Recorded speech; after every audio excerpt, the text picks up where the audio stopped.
The #1400 campaign.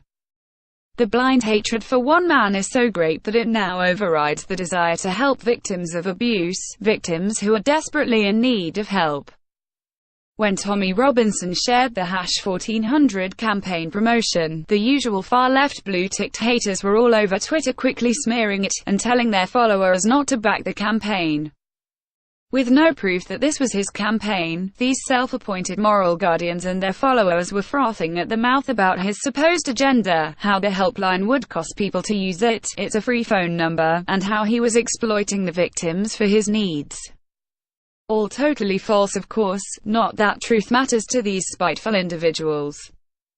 Irrational blind hate led them to jump on the wrong bandwagon and smear a campaign that has been months in the making, solely because Tommy shared it on his Facebook page. I wonder what these people were doing as Tommy spent this week raising £22,000 for Daisy's special wheelchair, a 7-year-old with cerebral palsy. Busy tweeting how morally superior they are, no doubt. 1400 campaign, leftists prioritize hate over victims. So what is the #1400 campaign and who are the people behind it? Just over a year ago I was introduced to an abuse survivor from Rotherham, Elizabeth Harper, by a mutual acquaintance who believed that Elizabeth needed some support. Elizabeth, rightly so, was quite wary, but slowly began to trust in me, and soon we were speaking most days on the phone. I have never once asked Elizabeth about those grooming and years of abuse she suffered as one of Rotherham's recorded 1400 victims. Why would I?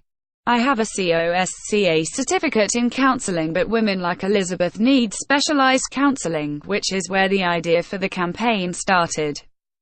For the past few years I have been looking at ways in which a helpline for Muslim victims of child sexual abuse could be set up.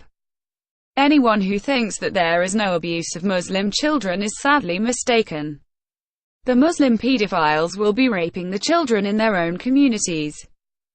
They may not be raping them and passing them round their relatives to rape, or trafficking them to strangers all across the UK as with the white girls, but raping them they will be. This is known in the community that I was raised in.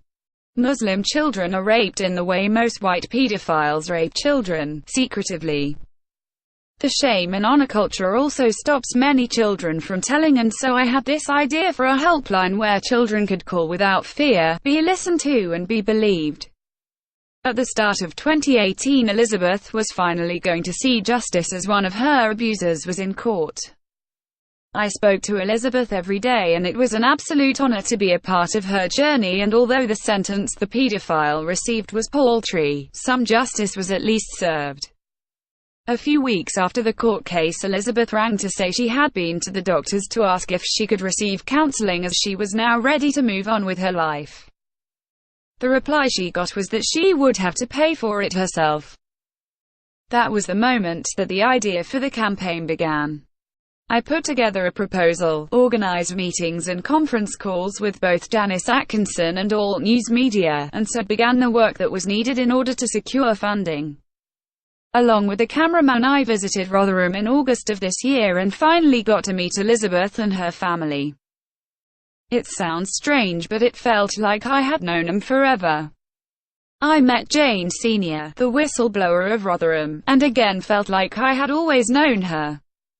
We spent 5 days in Rotherham and we spoke to the survivors, victims and their families and filmed them for the campaign.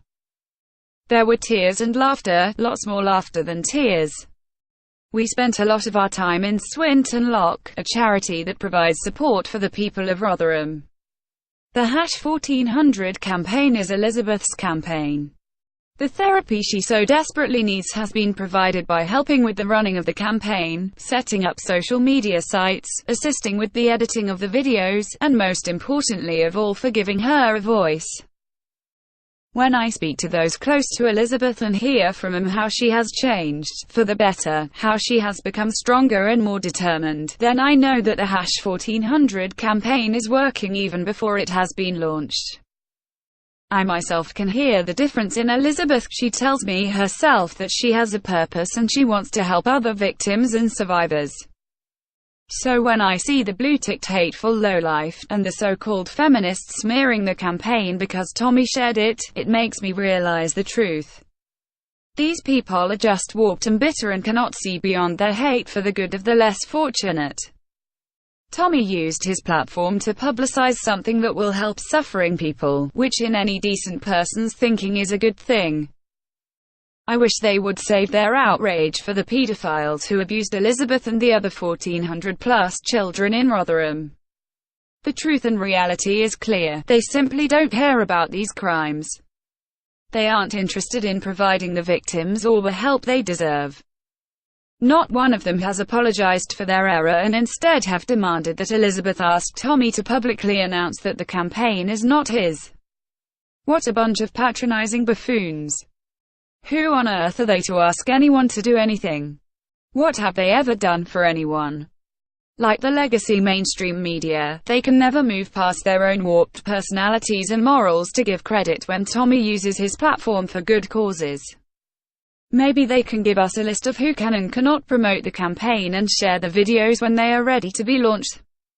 Maybe Jeremy Corbyn can share it to his followers, or MPs who would rather the girls shut their mouths for the sake of diversity might be allowed. Or perhaps they can do the decent thing and support a survivor with her campaign and her mission to save other children from suffering the evil that she did. Imagine that, the far-left haters doing something for the good of humanity. Wouldn't that be a pleasant change? Until then, we will need to rely on Tommy to help us promote and provide the help so badly needed. Shazia Hobbs, the 2nd of November 2018.